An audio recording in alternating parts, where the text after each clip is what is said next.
As we discuss a lot on this show, it's so important to solve the person before we try to solve the deal. And by solve the person, I mean understand our seller.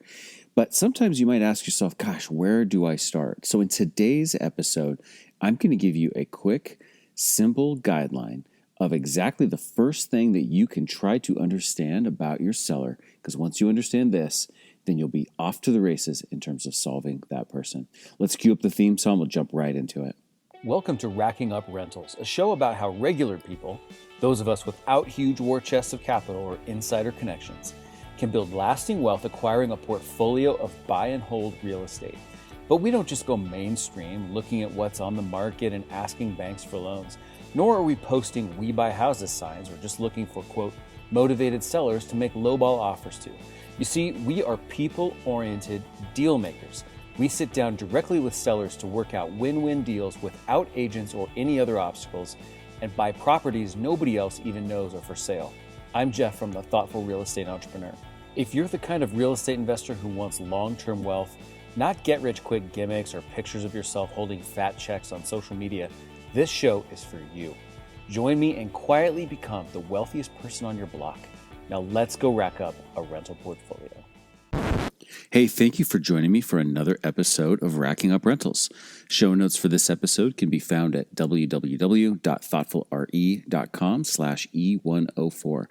Please do us a big favor by hitting the subscribe button in your podcast app. It really sends a message back to the podcast platforms that make them want to spread the message about our show.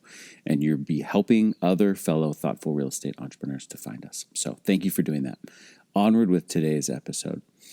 And in today's episode, I want to give you, as I mentioned in the intro, a simple idea that you can be focused on at the beginning of every new seller relationship you find yourself with.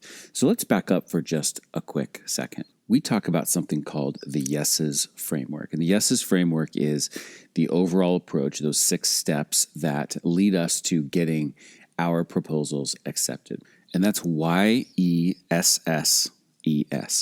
The first step is you. The second step is engage thoughtfully. The third step is solve the person. The fourth step is solve the deal. The fifth step is empathetic proposal. And the sixth and final step is sharpen and agree. So right in the middle of the yeses framework, we have 2 S's in the middle of yeses. And the first one is solve the person. Now, we have to solve the person before we can solve the deal. So let's just do a quick recap of what does it mean to solve the person. Well, solving the person is basically about understanding your audience. It's about understanding what they think. It's about understanding what they feel, what their perspective is on everything, on the world, on the marketplace, on their property, on taxes, on rents, on the real estate market, on everything.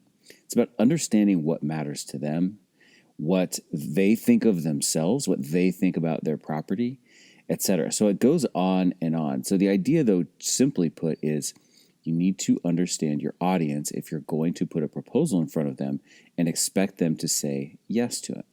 Now, this sort of segues into this topic that is so frequent in the world of real estate investing, which is, quote, motivated sellers. And I would argue, as I'm sure I have on this very show, that if you have done some marketing and a seller has called you back, I would argue that that seller is motivated. Now, their motivation might not be brutally obvious, right? They might not call you back with just one of the super predictable and cliche kind of situations like, oh, well, my house is falling apart and I don't want to fix it and I'm behind on my taxes and it's vacant right now and so I want to sell. Those are the easy to determine motivations. But I would argue that every seller who calls you back is motivated. It's not a question of their motivation. The question, however, is do you have the savvy and sophistication to uncover that motivation, to tune into the person, to be able to solve the person enough to understand why it was that they called you? Because if they called you back, in their mind, you know that there must be at least some slight chance. If it's no more than 1 in a million, maybe it's no more than 1 in a million. But in their mind, there's at least a chance that their life could be better if they returned your call about inquiring about their property. So we're trying to ascertain the motivation of our sellers. So I want to give you this simple rule of thumb of seller motivations.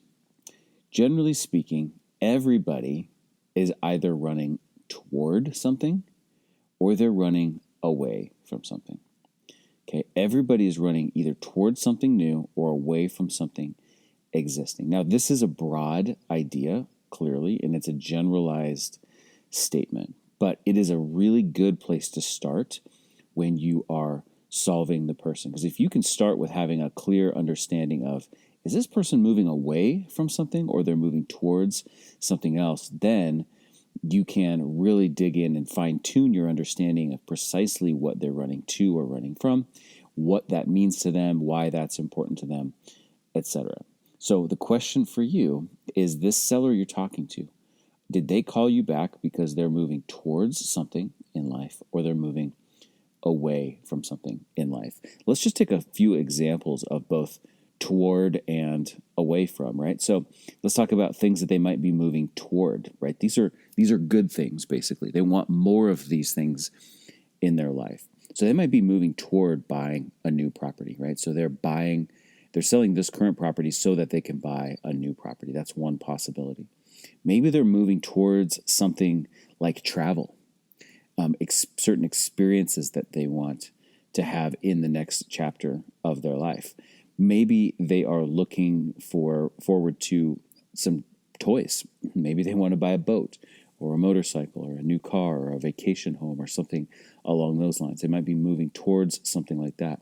They might be moving towards a new location, right? They might be moving towards moving, in other words, right?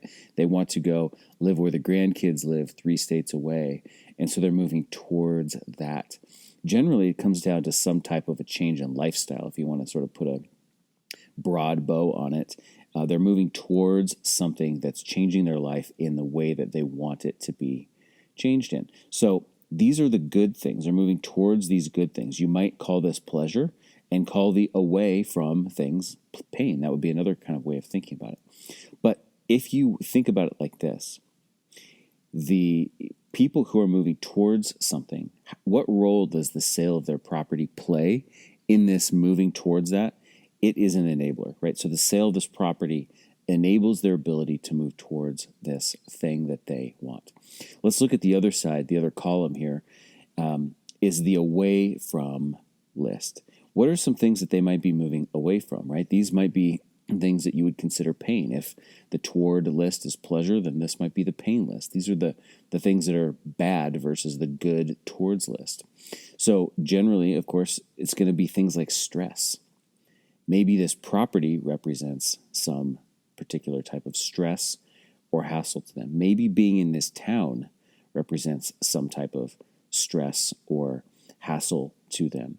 Maybe it's just the general sense of responsibility of being responsible for tenants or another property to maintain and things like that.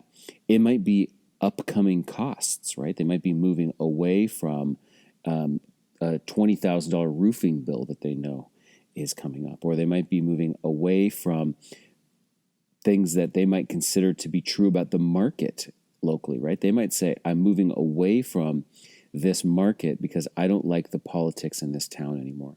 I don't like the landlord-tenant laws in this state anymore. Or this town has just really changed in the way it feels. It doesn't resonate with me anymore. It's too big. It used to be a nice small town. Now it's too big, and I don't want to be a part of that. I'm moving. So they're moving away from certain things, right? So if our list of stuff that they could be moving towards is the good list, and a sale of this property enables their ability to move towards that, then the sale of their property, if they're moving away from something, a sale is like a release, right? It releases them from their ties to something. It's like a little set of clippers that clip the tether that is chained to their leg. You know, mentally they're thinking this property ties me to this one thing that I don't want to be tied to anymore. So let's get out the clippers and cut that tether. So just to put a little bit of a bow on this, if we think back to our normal idea of motivated sellers and what the average investors focus on, and certainly what the lowbrow investors focus on, their definition of motivation is pain. They're looking for people who are, in a very obvious manner, moving away from something. They're moving away from a tenant problem. They're moving away from a vacant property. They're moving away from maintenance issues and things like that. And that's fine. And we as thoughtful real estate entrepreneurs absolutely come across those people, and we will help those people as well. But as trees, we also see the other side just as easily. We also see it with just as much excitement, and we actually have a better set of lenses on our eyes and ears that allow us to detect the times when they're moving towards something, and for us to be able to interpret their desire to move towards that thing as motivation, right? A lot of the typical investors would say, oh, they're not a motivated seller unless they're running from something. But we're saying, no, if you want to move 3 states away to be close to the grandkids, that itself can be a strong motivator as well, even though you're moving towards something from a perspective of abundance rather than the away is kind of more of a perspective of scarcity. So here's my encouragement to you. When you jump in to try to solve the person, there's a lot you need to know, and I don't want you to get overwhelmed by everything you need to know when you solve the person. So start simple.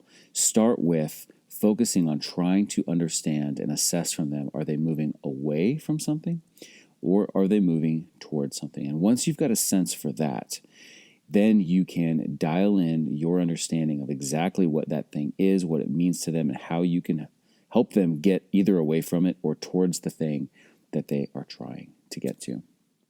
That is it for another episode of Racking Up Rentals. So again, show notes for this episode can be found at thoughtfulre.com/E104. Please do us a big favor by hitting that subscribe button in the podcast app and take just a second to rate and review the show. I so appreciate that. Did you know we have a Facebook group for thoughtful real estate entrepreneurs too? It's called Rental Portfolio Wealth Builders. We would love to have you join us there. Just go to group.thoughtfulre.com and you will be taken right to that page. If you liked this episode, and I sure hope you did, please take a screenshot of it, post that to Instagram, and tag us. We are at Thoughtful Real Estate. I'll see you in the next episode. Until then, this is Jeff from the Thoughtful Real Estate Entrepreneur, signing off.